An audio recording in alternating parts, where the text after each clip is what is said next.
3 e 4.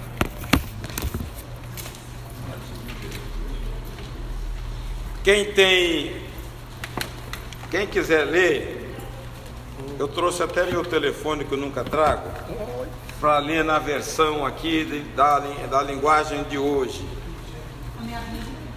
É a linguagem de hoje? Então pode ler. 2 Pedro 1. O bicho empacou aqui. 2 Pedro, capítulo 1, versículos 3 e 4. Está claro? Visto como o seu divino poder nos deu tudo o que diz respeito à vida e piedade, pelo conhecimento daquele que nos chamou por sua glória e virtude, pelas quais ele nos tem dado grandíssimas e preciosas promessas, para que por elas fiqueis participantes da natureza divina, havendo escapado da corrupção e pela concupiscência no mundo. Nancildes, por favor, leia na parte de hoje. Seu divino poder nos deu tudo de que necessitamos. Veja, tudo, começa a prestar atenção. Pelo seu divino poder nos deu tudo de que necessitamos para a vida e para a piedade, por meio do pleno conhecimento daquele que nos chamou para a sua própria glória e virtude.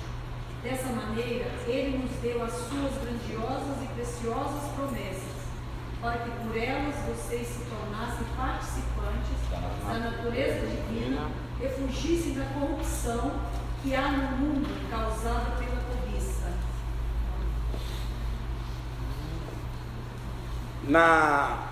Tem uma Bíblia, palavra viva. Seu divino poder tem nos dado tudo o que precisamos para a vida e para viver de uma maneira devotada e temente a Deus por meio do conhecimento verdadeiro e pessoal daquele que nos chamou para a sua glória e excelência. E por meio destas coisas ele nos deu suas grandes e preciosas promessas, para que por meio delas vocês possam tornar participantes da natureza divina e tendo escapado da corrupção que há no mundo. Um texto desse, o propósito de Deus é para que nós tenhamos uma vida extraordinária, para fugir da corrupção. Além disto, vida extraordinária, a vida realizada, pleno, você e Deus. Ele nos deu tudo para que isso se realizasse. Está na Bíblia, não estou dizendo nada, tá? Ele nos deu tudo. Se você tem uma necessidade, ele te completa. Se você tem uma carência, ele te completa. Se você quer alguma coisa, falta, ele te completa. Deu tudo. Você está entendendo? Você tem tudo nele. Nós falamos aqui há pouco tempo sobre a imagem de Cristo em nós, aquilo que nós perdemos em Adão. E nós questionamos sempre, por que a gente não chega lá? Se eu tenho tudo que Deus quer, que proporciona para você chegar, por que a gente fica aquém daquilo que Deus quer e projetou para nós em Cristo Jesus? O problema está lá ou está cá? Cá. Com dúvida. Está entendendo com o que Deus está dando? Ele nos deu tudo o que nós precisamos.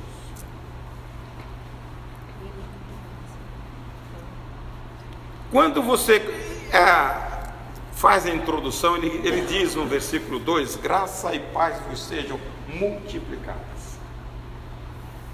Ele não está dizendo que ele vai te dar a graça, ele vai multiplicar a graça ao seu favor. O que é graça? Essa é a definição mais simplória da graça. Se eu entender graça só nesse lado, estou entendendo uma parte bem pequena da graça. Porque isso é focalizado na Efésios 2:8. Pela graça sois salvos por meio da fé. Mas a graça é muito mais do que isso.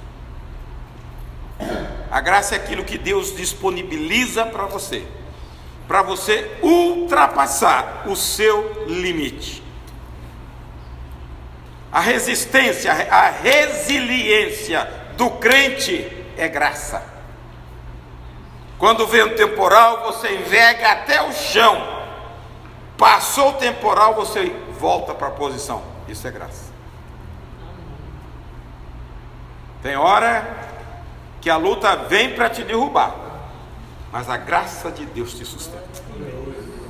E Pedro está dizendo que ela se multiplica. Ela vem imerecida para a salvação, mas a hora que você precisa, numa dificuldade, ela se multiplica ao seu favor. É aquilo, enverga, mas não quebra, porque a graça. Então ele está dizendo, a graça está à disposição multiplicada. Necessitou, ela está ao seu favor. E ele começa a dizer, visto pelo seu divino poder, nos tem sido doada todas as coisas. Quando você olha, falando um pouquinho mais da graça, capítulo 5 de Romanos, ele diz, justificado pois pela fé. E fala uma outra coisa, temos acesso a esta graça pela fé, se não me engano é isso. Por intermédio de quem obtivemos igualmente acesso pela fé a esta graça na qual estamos firmes e gloriamo-nos na esperança da glória de Deus. Veja, Paulo está associando duas coisas aí, fé e a graça. A graça é a disposição que Deus quer te ajudar em tudo, mas era pela fé.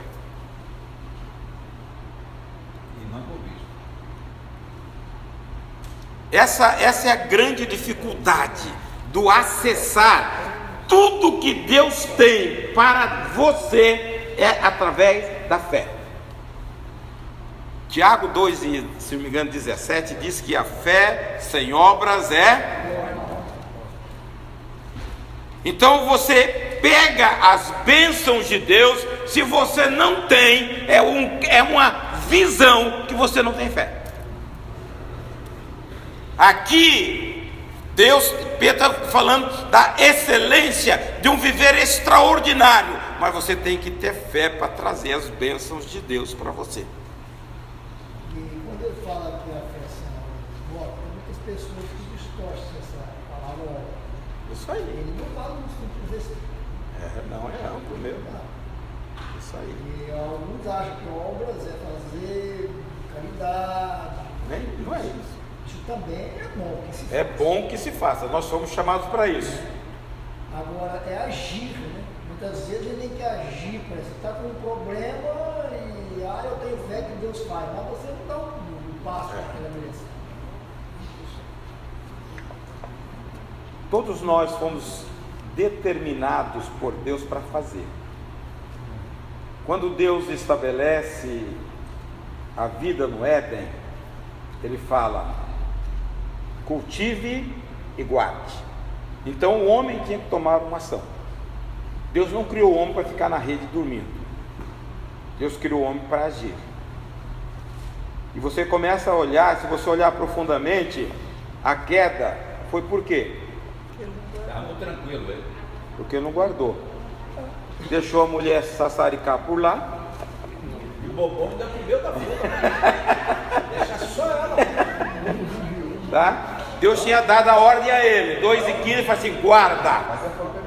Por que a serpente entrou? Porque ele não guardou.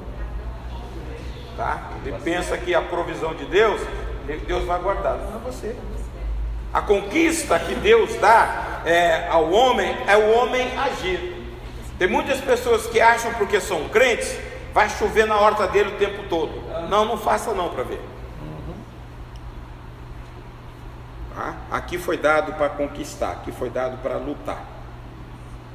Salmo 115 diz, os céus são do Senhor, mas a terra Ele deu aos filhos dos homens. Quem corre mais, tem mais. Mesma coisa uma pessoa que está sem trabalho, fica dentro de casa parada, esperando que alguém venha Não vai. trazer comida. Você pode ser o melhor camarada. Entra dentro de casa, sai fora da vitrine. Ninguém vai lembrar de você. Se você quer trabalho, vai queimar a sola de sapato aí.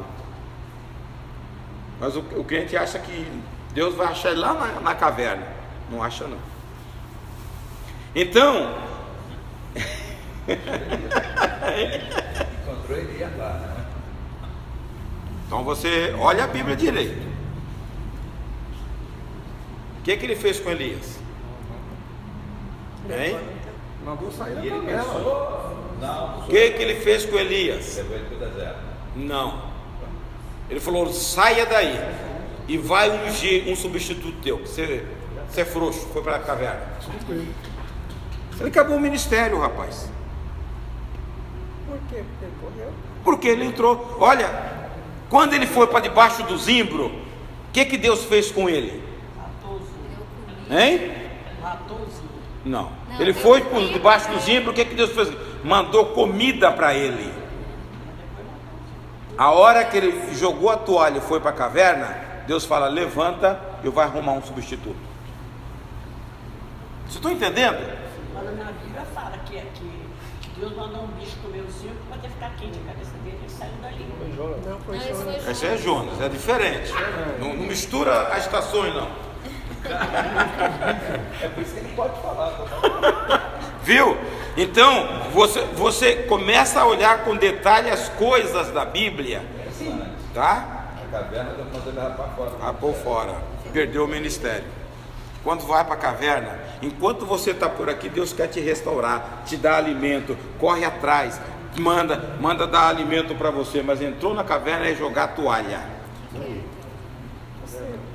E a hora que Deus falou com ele, Deus deu ordem para 3 coisas. Quais foram? Ungiu Tiro, o rei do Tiro, né? Ungiu Não. Eliseu. É o. Hein? Mas minha mãe mandou ouvir, cara. Melhor ouvir do que. Tiro não, é. O rei de Síria. Síria. Como chamar o rei da Síria? Ajuda aí, Kel.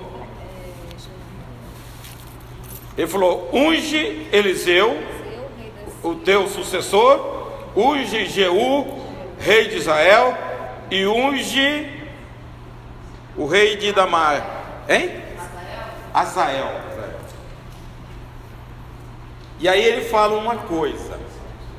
Veja, ele fala uma coisa. Quem escapar da casa de Acabe, um desses 3 vai pegar. Quem que era para acabar com a casa de Acabe? Elias. Elias foi para uma escola 3 anos que Deus leva ele para a escola.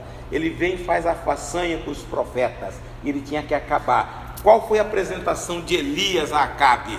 Segundo a minha palavra, em cuja presença eu estou do Deus, não vai chover. Que autoridade, né? Agora você lê então Tiago 5,17. Quando eu falo com vocês, vocês não querem.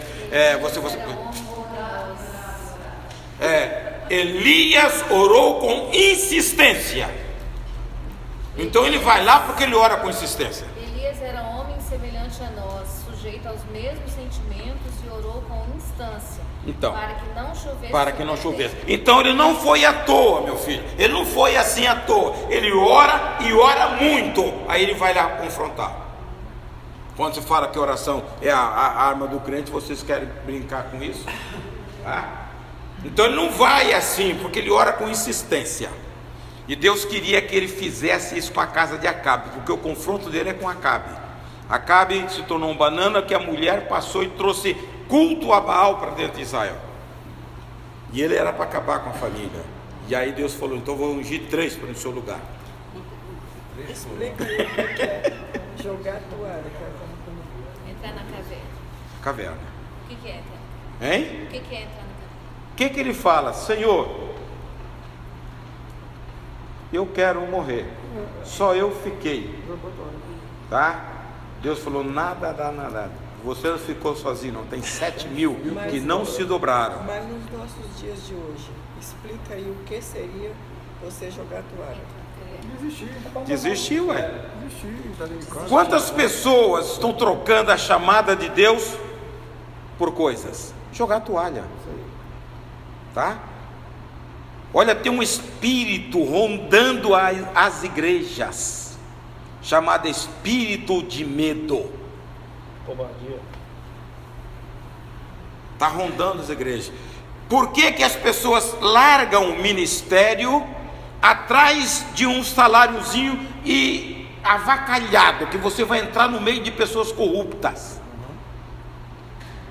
Charles Spurgeon dizia: se a rainha da Inglaterra te chamar para você ocupar uma embaixada, não largue, porque o serviço que você está fazendo é muito mais importante do que ser embaixador da rainha. E as pessoas não têm noção. Está entendendo? Charles Spurgeon, considerado o príncipe dos pregadores. Não vá. Não troque a sua posição. A Bíblia diz no capítulo, se não me engano, 5 de 2 Crônicas: nós somos embaixadores. Não é do Brasil, é de Cristo. Tem gente que troca. Está entendendo?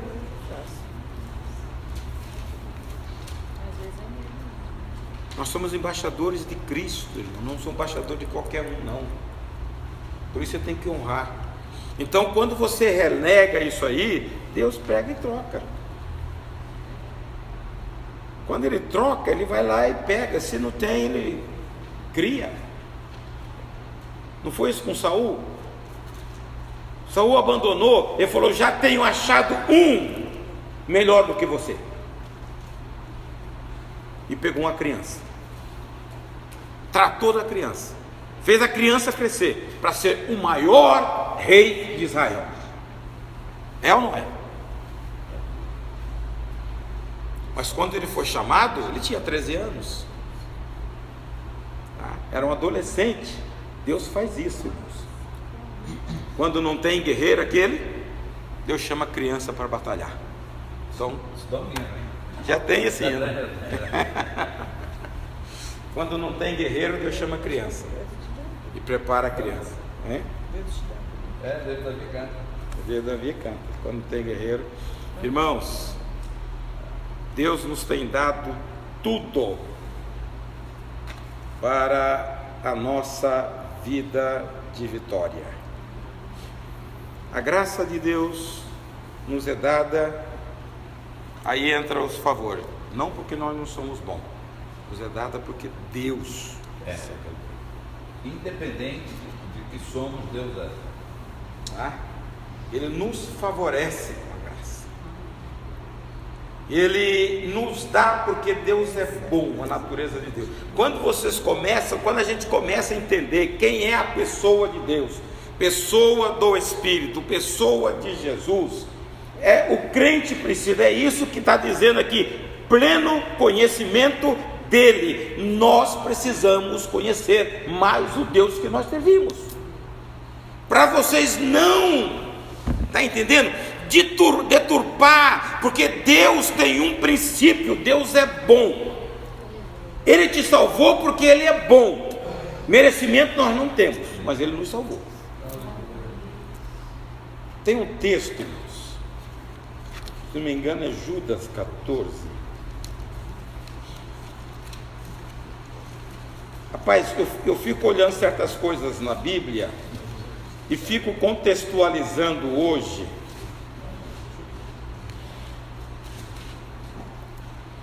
Quanto a estes, foi que também não é esse não. Um que fala, ele tem uma associação.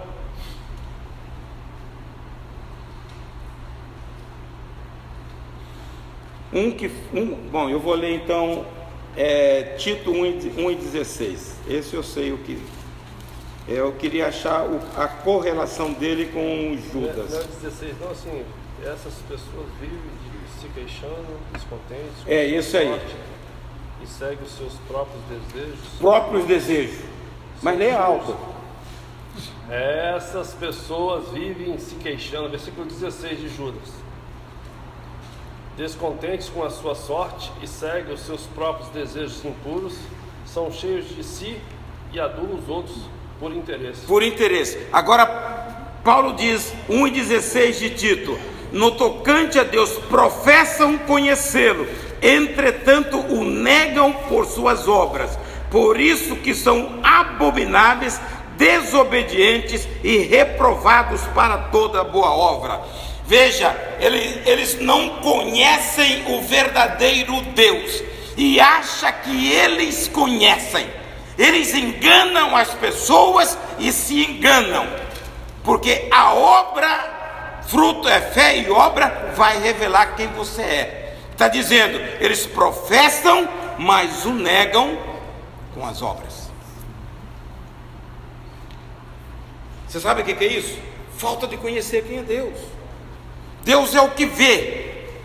Todas as coisas Deus vê claramente. Não há trevas alguma que Deus não possa agir.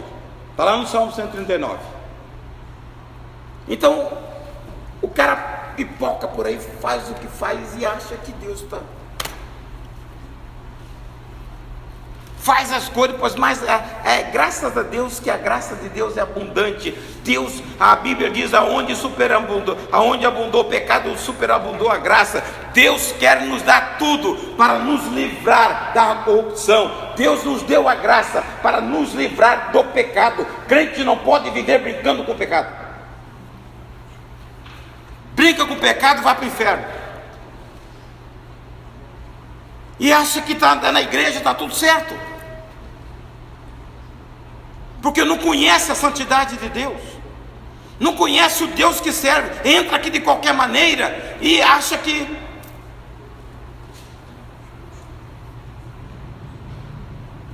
Eu preciso conhecer esse Deus na maneira que Ele é. Doada todas as coisas, nos conduz à vida e à piedade pelo conhecimento.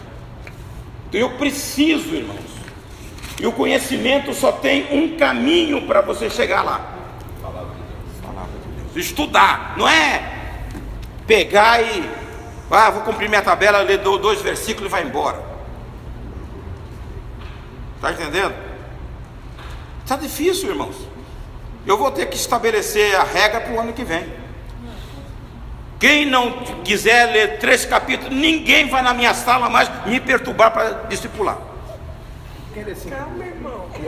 Não vai mesmo, não vou perder mais tempo. E quem lê 5 tem direito a 2? Não tem mais. Olha, você fica lá e o cara não quer cumprir. Não, orou, leu, não li. Ó, se não lê 3 capítulos, então fica em casa. Ora, me toma tempo. Eu estou investindo para a pessoa pelo menos fazer isso. Não quer fazer, está brincando comigo. Está me achando com cara de palhaço. Estão achando. E não muda. Não muda. Ora. Mesmo passando no seu gabinete, não muda se não lê. Então não vai. Meu tempo não pode mais ser assim. Está apertando o cerco. O versículo 2 do texto que o senhor passou, na Pedro, ele fala justamente isso. Ele falou da graça, o discernimento que a sociedade evangélica tem a respeito da graça é muito limitado, né? É muito limitado. Mas o texto aqui fala assim, graça e paz sejam multiplicadas pelo pleno conhecimento de Deus e Jesus Cristo. Então, quando você tem o pleno conhecimento de Deus e Jesus Cristo, a graça de Deus superabunda na sua vida. Não tem meio termo. Evangelho de João 1,17. Leia lá. Então tem gente, o que você fez? Leu 7 dias de uma semana, tem que ler 21 capítulos. O cara leu 2 capítulos uma semana e senta na minha frente. Não dá para fazer, não perder tempo não. Não tem mesmo. João 1,17? Pois a lei foi dada por intermédio de Moisés. A graça e a verdade vieram por meio de Cristo. Por meio de Cristo. A graça é a verdade. Logo, Jesus é a fonte da graça. Paulo diz em capítulo 5, verso 17 de Romanos, que ela é abundante na nossa vida, e nós temos que ter uma vida de glória. Nancildes, leia na sua Bíblia, gostei da linguagem de hoje, Romanos 5 e 17, a parte B do versículo. João 16 também está bom. todos recebemos da sua plenitude de graça. Romanos 5,17. Rapaz, a minha Bíblia que lá em casa eu abri, o bicho não quer mais abrir aqui não. Hein? Muito mais os que recebem a abundância da graça e o dom da justiça reinarão em vida por um só Jesus Cristo. Então. Se pela transgressão de um só a morte reinou por meio dele, muito mais aqueles que recebem de Deus a imensa provisão. A imensa provisão da graça, não é isso? Isso. E a dádiva da justiça reinarão em vida por meio de um único homem, Jesus. Aquele que recebe a imensa provisão da graça, ele tem que ter uma vida abundante aqui. Tá? Fala, reinarão em vida. Então você começa a descortinar o que é a graça. Você tem que ter uma vida de vitória, porque a vida de vitória foi concedida ao crente. 1 Coríntios 15, 57. Leia lá. Isso não precisa. Você tem isso em Deus. Graça a Deus que nos dá a vitória por intermédio De nosso Jesus Senhor Cristo. Jesus Cristo. Então a vitória já está garantida. Está entendendo? Determinado. Quem crê? Entendeu? Quem crê? Você não precisa. Quem não crê? É fé, ué. É fé. Você já tem. Sem fé é impossível entender. A graça e fé tem que caminhar, irmãos. Tem que caminhar junto.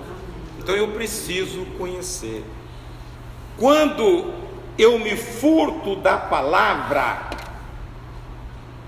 eu não tenho paixão nem amor pela palavra, eu estou. O que a Bíblia diz, segundo as Coríntios 4:4? Deus desse século cegou para que não resplandeça o quê?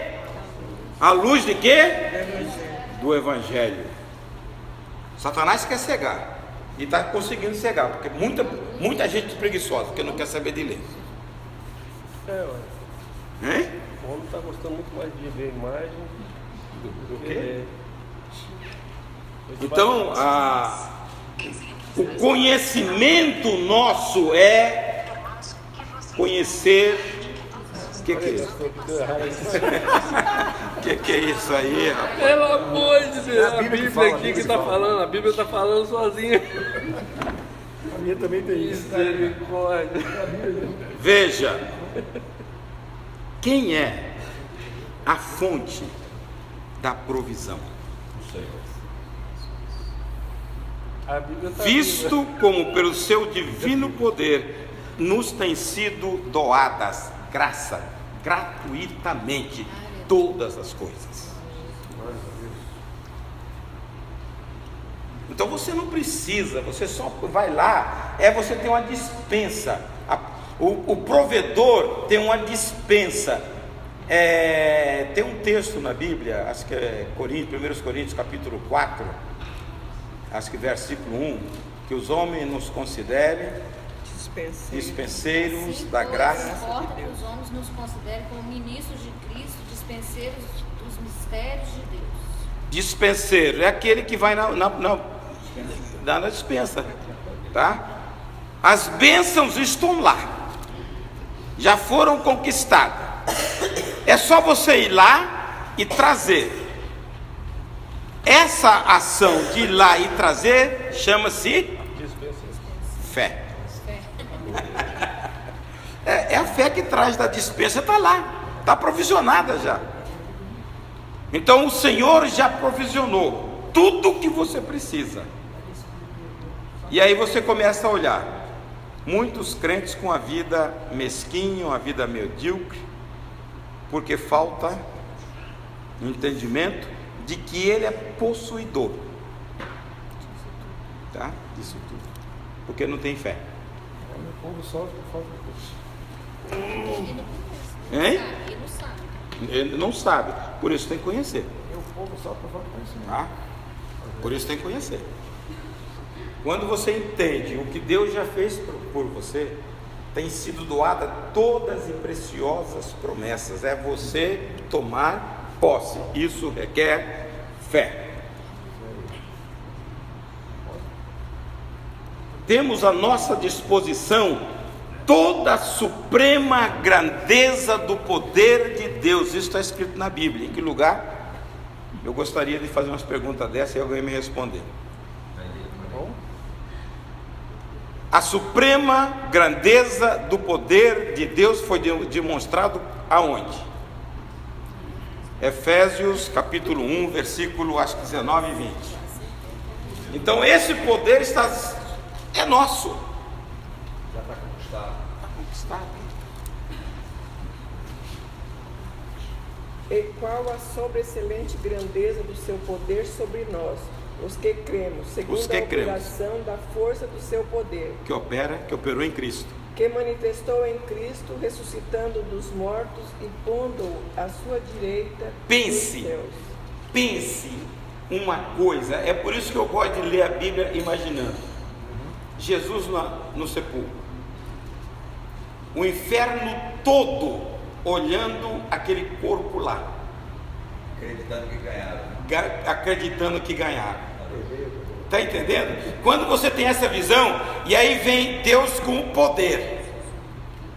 A morte era considerada o fim, por isso que ele tinha a chave, e o corpo está lá. E ele falou: nós ganhamos. Aí vem o divino poder de Deus, vai lá e arranca. E a Bíblia está dizendo que esse poder é nosso, irmãos. Está aí na Bíblia. Você está entendendo? Sobre nós, é nosso. O que ele exerceu em Jesus, ele exerce em cada um. Quando você está lá morto nos seus delitos e pecados, por isso que a salvação é o maior bem. A mesma ação que Deus teve em Jesus para levantar dentre os mortos, ele tem para resgatar um pecador. Porque o cara está morto. Morto não sente, morto não tem nada. Então Deus tem que ir lá ressuscitar o morto. Você está entendendo? Porque a gente, quando a gente começa a ler a Bíblia, pensa que esse negócio não, fazer assim o negócio. Não, Deus exerce o poder. Ele vai lá, quebra os agrilhões de Satanás que está envolvido com a pessoa e resgata. Por isso que todo evangelismo tem que ter oração. O homem está acorrentado pelo pecado. Só o poder de Deus que pode libertar. Não é blá blá blá, não, é oração. Vai lá e arranca. Então você começa a entender a suprema grandeza do poder de Deus. Qual é o propósito dessa provisão que Deus nos dá? Conduzir a vida e a piedade. A piedade, irmãos, a piedade tem a ver com um correto relacionamento com Deus. Vida de piedade. Paulo fala isso muito em Timóteo, sobre a piedade. Como você se relaciona com Deus. Quando você estreita mais a sua relação, mais piedosa se tornará a sua vida. Muito conceito, piedade como dó. Piedade não é isso. Piedade cristã é a minha relação com Deus, é o meu desejo pelo Senhor, é a minha necessidade do Senhor, é a minha paixão pelo Senhor. Isso nos leva a uma vida de piedade. A Bíblia está dizendo que Ele dá essa provisão para que eu tenha vida exuberante, vida extraordinária, para manter com Ele uma relação de piedade, uma relação muito próxima. Então, faz parte do pacote, irmãos. E a gente precisa entender que isso é nosso. Aí é fé.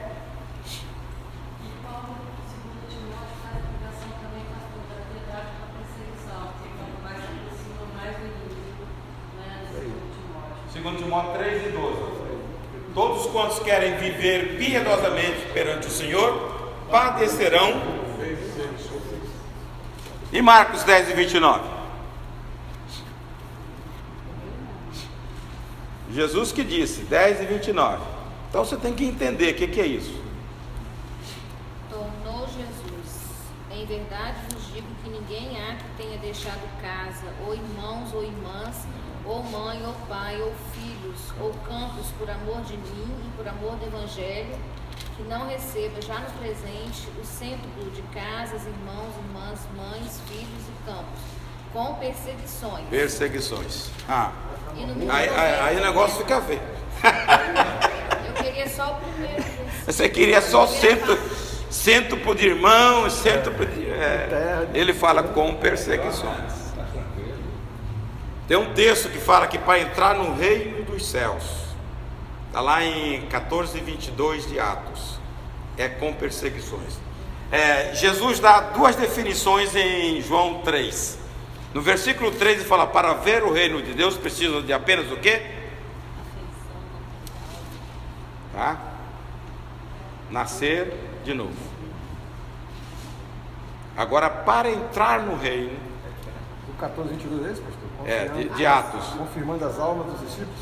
Isso aí, continua. Exortando-os a perseverarem na fé, dizendo que por muitas tribulações nos é necessário entrar no reino de Deus.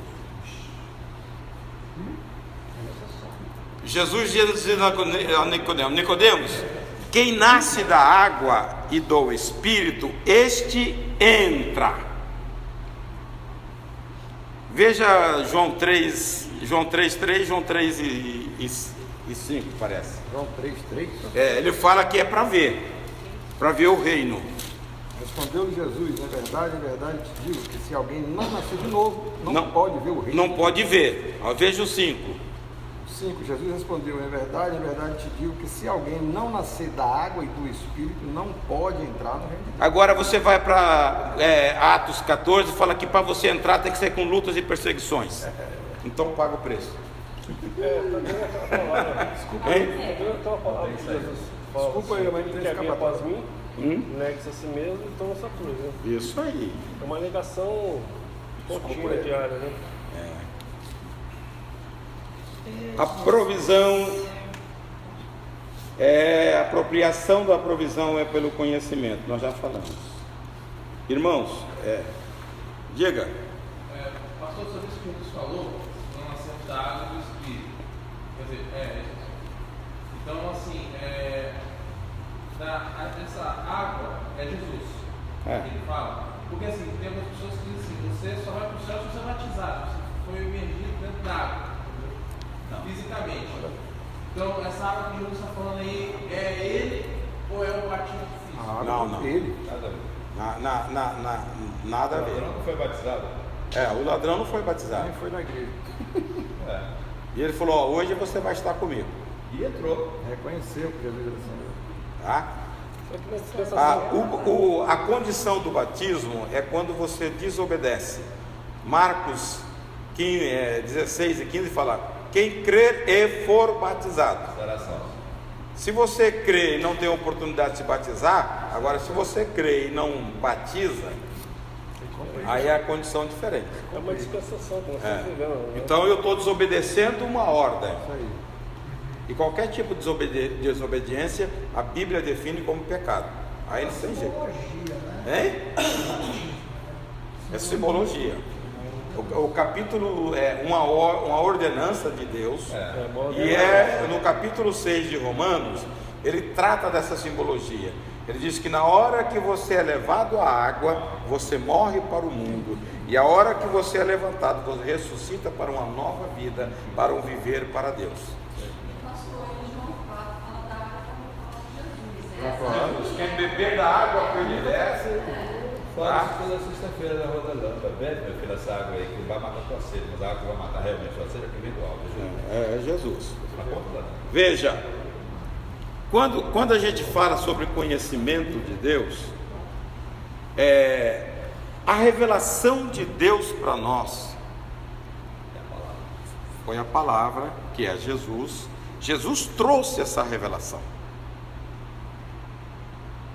As pessoas do Velho Testamento, eles não tiveram aquilo que nós temos, porque eles olhavam com a perspectiva para frente. Fé. Hoje nós olhamos para uma realidade. Nós sabemos quem é Deus, porque nós tivemos Ele personificado em uma pessoa conosco. Quando Filipe diz, mostra-nos o Pai, Jesus diz, quem vê a mim? Então você vê Jesus, um homem perfeito, natureza divina e natureza humana. Então, quando você pega esse modelo que Ele deixou para nós, o homem perfeito, a igreja, nós como seguidores dele, aí entra o discipulado. Nós temos que mirar para Jesus e andar como Ele andou. Se Ele foi perfeito, por que nós não somos? Se Ele foi um homem como nós? Eis a questão. Estão entendendo? Por que nós não somos? Jesus começa o ministério com uma palavra: o Espírito do Senhor está e me ungiu. Me ungiu. E nós vivemos hoje a plenitude do Espírito. Por que nós não somos? Porque nós queremos andar assim. É vontade nossa, irmãos. Vocês estão entendendo? É minha vontade. A hora de buscar o Senhor, estar aos pés do Senhor, você está divagando em outra coisa. Jesus espera uma vida extraordinária minha, que eu recupere a imagem. É aquilo que Ele falou no 5:48 de Mateus: sede vós perfeito, como é perfeito o vosso Pai Celeste.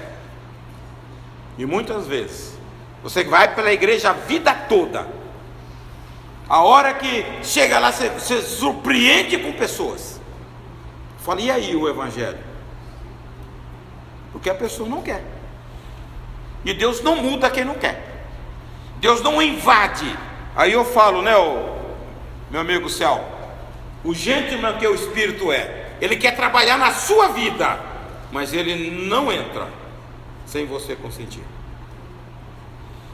Ele é uma pessoa ilustre, mas ele é respeitoso. Se alguém abrir, eu entro. Se não abrir, ele fica de fora.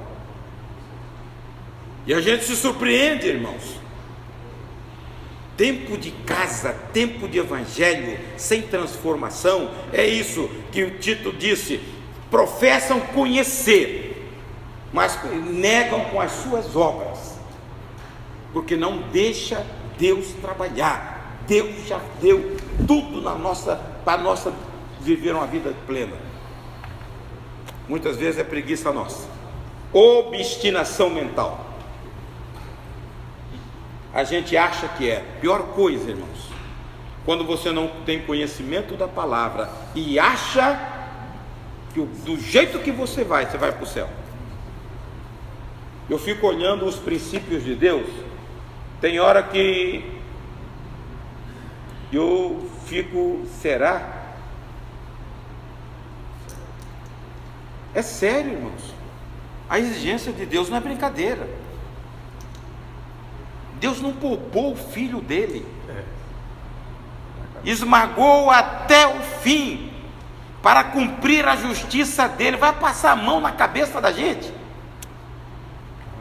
Desobediente, obstinado, não tem amor, não tem piedade e acha que está crente. Você está entendendo? O que é isso? A mente que fecha. Quando você vai para a palavra, cada vez que você se aproxima dela, você quer descer mais,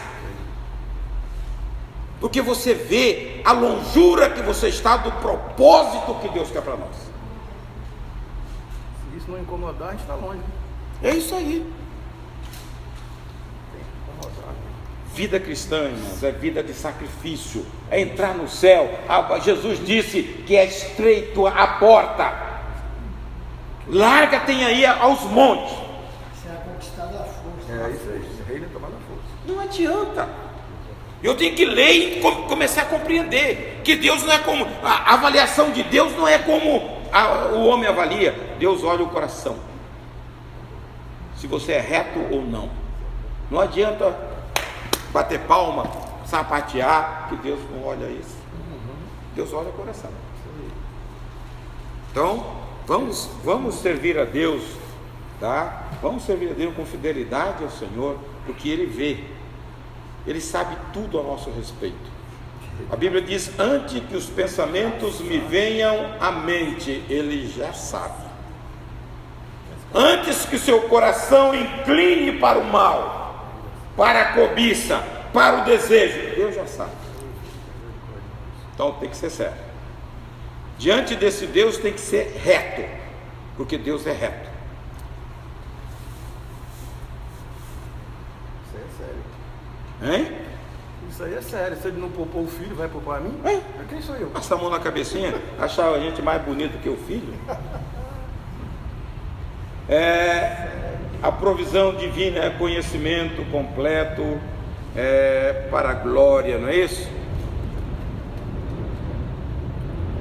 Conhecimento completo daquele que nos chamou para a sua glória e virtude. A gente olha no livro de Pedro, Pedro tem uma palavra que destaca em todas as suas cartas: preciosas promessas, preciosa salvação. Ele destaca isso em vários lugares. Capítulo 1, verso 19 fala: nós fomos salvos pelo precioso sangue. Imaculado e incontaminado. Então ele destaca essa palavra, ele gosta muito da palavra precioso. Tudo que Jesus fez é precioso para nós. Bênção, veja, que Ele nos dá, pelas quais nos têm sido doadas as suas preciosas e muito grandes promessas. Quando nós falamos as promessas de Deus são reais, é fé, irmãos. Deus é um Deus que vela pela palavra. Deus é um Deus fiel às promessas. Deus não deixa. Se você se atentar para a palavra, Deus vai te honrar, Deus vai te abençoar. As promessas de Deus são preciosas e imensas, tá? Pedro que fala isso. Outra coisa que ele faz, qual é o alcance da provisão? Versículo 4: torneis co-participante da natureza divina. Irmãos, pare para pensar. Quem somos nós? A nossa estrutura. Qual é a nossa qualificação diante de Deus? Nada. Ele vai lá, nos resgata, nos adota, nos faz filhos seus e implanta em nós algo divino, a natureza dele. Olha Hebreus 12 e 10. Olha os propósitos que Deus tem para cada um de nós, irmãos. Porque aqueles, na verdade, por um pouco de tempo nos corrigiam, como bem que lhes pareciam, mas este para isso, mas para o nosso proveito, para sermos principalmente a sua santidade. Participante da sua santidade. Então, qual é o propósito de Deus? Pegar vamos dizer, um vil pecador, implantar nele a natureza de Deus e nos tornar participante da santidade dele. Está entendendo? Se isso, quando você lê, e se isso não te desmanchar, quem somos nós? Deus nos dá isso pela sua graça. É por isso que eu tenho que me valorizar diante de Deus. Deus me deu, eu sou filho, eu participo das coisas divinas de Deus, tanto da natureza como da santidade. Porque a relação com Deus tem que ser neste caminhar. Se não me engano é João 5:1. 1 João. Todo aquele que crê em Jesus todo aquele que crê que Jesus é o Cristo é nascido de Deus, e todo aquele que ama o que o gerou também ama o que é dele nascido. Nós somos DNA dele. 1 João 5:1. Veja o que diz, você sabe. 1 Pedro 2:9. Vós sois essa geração eleita, sacerdócio real, nação santa, povo adquirido, para que anuncieis as virtudes daquele que nos chamou das trevas para a sua maravilhosa luz. Só isso. Tá? Então, nós fomos chamados com esta finalidade, um povo adquirido, um povo exclusivo de Deus. Nós pertencemos a Ele. É ou não é um privilégio?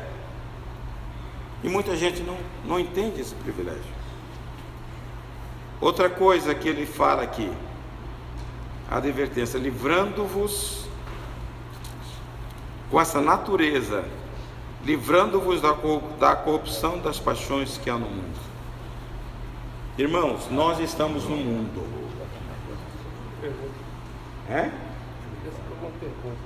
Uma questão, uma dúvida que você a respeito dos discípulos, dos 12 apóstolos. Na palavra eu não lembro. Queria ouvir também mencionado o batismo deles. Batismo de quê? Das águas. Não? Dos apóstolos?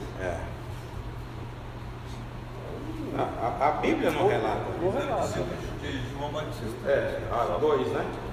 Só o André e Filipe. Que foram batizados eles eram discípulos de João.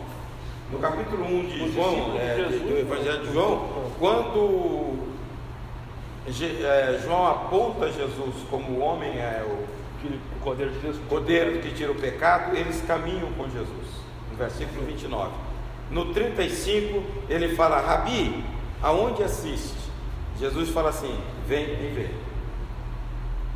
A Bíblia não diz nada, mas qual é a conclusão que eles chegam no final do dia? Eles passam um dia com Jesus. Hein? Qual a conclusão que eles chegam? André chega para Pedro e diz: olha, achamos o Messias. Jesus não falou nada, só levou ele para a convivência. Tá? E aí você traz para uma realidade: se alguém passar perto de você, caminhar com você um dia, no final do dia você fala: esse cara é o homem de Deus? Sim. Tá? Tem que ser, gente. Foi o que nós falamos lá na Cesareia de Filipe. Será que quando Jesus falou: e vocês que dizem que eu sou? Pedro disse: tu és o Cristo. Se você falar para os filhos, o que você é? Você é um brutamonte, você é um gritador, você é um espancador. É ou não é? É ou não é? Está entendendo? O que você projeta sobre aquele que está perto de você? Jesus perguntou, e eles responderam: tu és o Cristo. E nós podemos perguntar para a nossa família, aqueles que estão à volta, o que eles vão dizer de nós? Se você tiver testemunho, eles vão dizer. Agora, se você não tiver testemunho, não vão dizer. Você está entendendo?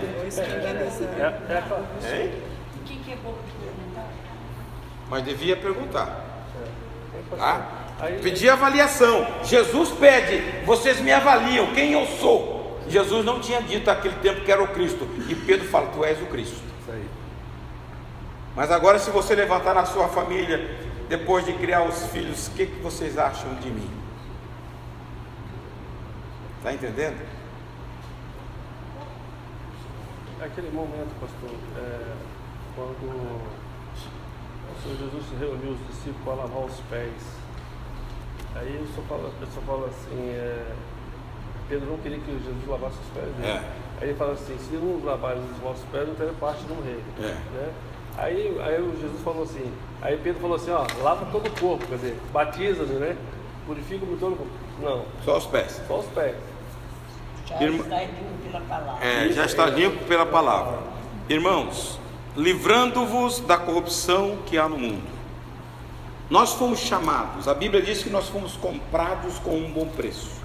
nós não temos autoridade sobre a nossa vida. A palavra, quando a redenção, ela fala de compra. Quando nós somos comprados, nós temos um Senhor. Normalmente esse termo é usado porque naquele tempo havia patrões e escravos. E os escravos não podiam fazia tudo o que o Senhor mandava. A Bíblia nos aponta que Jesus é o Senhor da nossa vida. E nós pertencemos a Ele. Logo, nós temos que ter um rompimento com as coisas do mundo. Mas nós vemos muitas pessoas atraídas pelo mundo. Jesus, Tiago 4:4, ele diz que quem ama o mundo, ele chama idólatra, adúltero e adúlteras. Adúlteros e adúlteras, não sabeis vós que a amizade do mundo é inimizade contra Deus? O que ele está dizendo isto? Você rompe uma relação. É como um marido infiel à mulher. Quando você deixa Deus para olhar para o mundo, você está traindo o Senhor. É por isso que a palavra chama adúltero. Pastor, sou bem metódico em algumas coisas, né? Porque eu já me traía no passado por causa das palavras que estão na Bíblia. Então eu ainda vejo muitos irmãos que leem alguma coisa na Bíblia e não entendem as palavras que lá são. Eu sei. Aqui mesmo na igreja do dia, o irmão falou assim: mas os que dormem, né? Porque as que estão mortos. São mortos. Então, a corrupção, a gente está muito acostumado com essa palavra de ser pessoas que estão roubando, né? Mas então tem que ir para um sinônimo. Isso aí. O que é corrupção? Isso aí. No sentido bíblico, né? Eu estava até colocando deturpação, desvirtuamento, corrompimento, adulteração, alteração, tudo isso é corrupção. Então, o que quer dizer, as paixões da corrupção. Isso aí. Daquilo que foge do princípio da Bíblia. Tá? Então, quando essas coisas batem, você tem que ver a visão de Deus com a palavra dele. Tá? Nós temos que romper, irmãos. Pastor, então a palavra diz: não há mesmo mundo nem o mundo há. Onde está escrito isso? Pedro, né? 1 João 2:15. E aí, no caso, essa palavra. Hein? Pode conferir aí. E aí, no caso, não há mesmo mundo nem o mundo há. A gente, sabendo que a palavra diz para você andar para o caminho X, você está andando no caminho Y, né? Porque você está amando o que está no mundo, né? Então é para se basear, para você saber se você está amando o mundo, se você está indo ao contrário da palavra. É isso. Não ame o mundo, nem o que no mundo há. Veja, Satanás é o gerente que está por trás do sistema mundano. Tá? Na semana passada nós falamos isso. Tá? Ele é o gerente. Então ele, para cativar as pessoas, Satanás não tem interesse em quem está lá. Satanás tem interesse em quem está aqui. Lá já dele. Então o crente tem que começar a perceber isso. Satanás não investe lá. A Bíblia diz em 5,19 de 1 João que o mundo jaz. Então há um pacote dele. O que ele quer? Ele quer atingir quem está para cá. Então ele fica criando coisas atrativas. Por que hoje é difícil ler a Bíblia? Eu estou falando coisa séria, irmãos. Pessoas que querem ser discipuladas que não conseguem ler 3 capítulos da Bíblia por dia. Tá? Acho para mim um absurdo. E não consegue orar 10, 15 minutos. E depois fala assim: eu sou crente. Crente como? Crente é aquele que crê em Deus e é apaixonado por Deus. Se alguém me ama, e como você vai guardar se você não lê? Está lá, acho que é 16 e 15 de João, né? Se alguém me ama, guarda a minha palavra. Então, há uma orquestração de Satanás para prender crente. Eu sempre tenho dito o seguinte: nós, quando lemos a história da igreja, lá no Coliseu, em Roma, eles metiam fogueiras, e você vai morrer queimado se você não negar. Os crentes iam para lá cantando e orando. Eu quero morrer, mas eu não posso negar ao meu Deus. Se existisse um confronto desse hoje, hein? Não ia morrer ninguém. Mas Satanás está usando de sutileza, está matando o crente sentado, cantando aqui e frequentando a igreja, tá? Porque lá na Síria, tá? A Rita tem um vídeo. Ela tem uma relação de pessoas que ela evangeliza, Paquistão, Índia e na África. Mandaram um vídeo de uma menina, mocinha, que não negou ao Senhor. Eles bateram nela, jogaram coisa e meteram fogo. Ela não negou, morreu. Foi ou não foi? Ela morreu Silenciosamente.